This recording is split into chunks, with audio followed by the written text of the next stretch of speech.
बाद क्या सेना में जाति देकर बिगड़ी राजनीति, बिहार इलेक्शन 2025।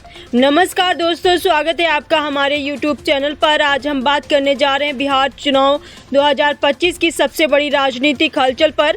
कांग्रेस नेता राहुल गांधी ने एक बयान दिया है जिसने सियासी गलियारों में तूफान मचा दिया है। राहुल ने कहा कि देश की 10% आबादी ही सेना को नियंत्रित करती है। इस बयान के बाद बीजेपी ने जोरदार पलटवार किया है और सवाल उठाया है कि क्या राहुल गांधी अब सेना में भी जाति देखने लगे हैं। तो चलिए जानते हैं कि आखिर इस बयान के मायने क्या हैं। बीजेपी क्यों भड़की और जिस जगह से राहुल ने ये बात कही वहां की जातिगत राजनीति की कहानी क्या है। राहुल गांधी ने मंगलवार को बिहार की एक चुनावी रैली में कहा कि देश की 10% आबादी सेना को नियंत्रित करती है, जबकि बाकी 90% लोग सिर्फ देखते रह जाते हैं। उन्होंने आगे कहा कि भारत की असली ताकत आम जनता है, लेकिन सत्ता और सुरक्षा दोनों पर मुट्ठी भर लोग काबिज हैं। यह बयान उन्होंने बिहार के कटिहार जिले में दिया है। राहुल का इशारा उन आर्थिक और सामाजिक वर्गों की ओर था जो उनके अनुसार संसाधनों और संस्थाओं पर नियंत्रण रखते हैं।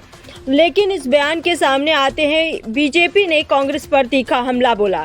पार्टी ने कहा कि राहुल गांधी देश की सेना को जाति और वर्ग के चश्मे से देख रहे हैं, जो बहुत शर्मनाक है। बीजेपी नेताओं का कहना है कि सेना एक अनुशासित और राष्ट्रीय संस्था है जिसमें किसी जाति या धर्म का सवाल ही नहीं उठता। राहुल के बयान पर बीजेपी प्रवक्ताओं ने तुरंत प्रेस कॉन्फ्रेंस की। उन्होंने कहा कि राहुल गांधी लगातार देश की सेना का मनोबल गिराने वाले बयान देते हैं। बीजेपी के आईटी सेल प्रमुख अमित मालवीय ने सोशल मीडिया पर लिखा कि राहुल गांधी को देश की सेना का कोई सम्मान नहीं। कभी वो सर्जिकल स्ट्राइक पर सवाल उठाते हैं, अब कह रहे हैं कि सेना को 10% आबादी नियंत्रित करती है। ये देशद्रोह की हद है। वहीं केंद्रीय मंत्री अनुराग ठाकुर ने कहा कि राहुल गांधी को पहले सेना की संरचना समझनी चाहिए। सेना में हर वर्ग, हर राज्य और हर धर्म के जवान हैं जो देश के लिए अपनी जान न्यौछावर करते हैं।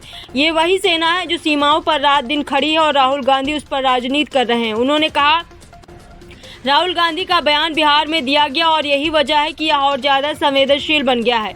बिहार की राजनीति जाति समीकरणों के इर्द गिर्द घूमती रही है।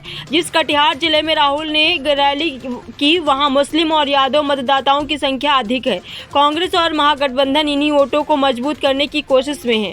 राजनीतिक विश्लेषकों का कहना है कि राहुल गांधी का यह बयान शायद वर्गीय असमानता को उजागर करने के लिए था, लेकिन इसे सेना जैसे सम्मानित संस्थान से जोड़ा देना उनकी बड़ी राजनीतिक गलती साबित हो सकती है।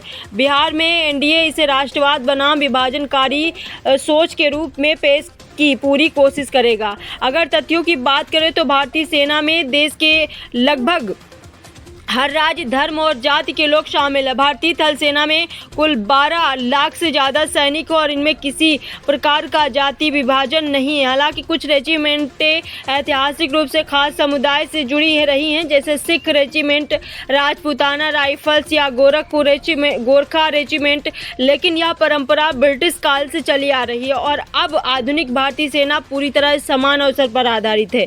सेना में भर्ती पूरी तरह योग्यता और फिटनेस के आधार पर होती है। ऐसे में राहुल गांधी का 10% आबादी सेना को नियंत्रित करती है वाला बयान न सिर्फ गलतफहमी फैलाता है बल्कि सेना की स्थिरता पर भी सवाल उठाता है। तो दोस्तों, ये थी पूरी कहानी राहुल गांधी के उस बयान की जिसने बिहार चुनाव के बीच में राजनीति का पारा चढ़ा दिया। क्या यह सिर्फ एक भाषण की गलती है या इसके पीछे कोई बड़ी रणनीति छिपी हुई है?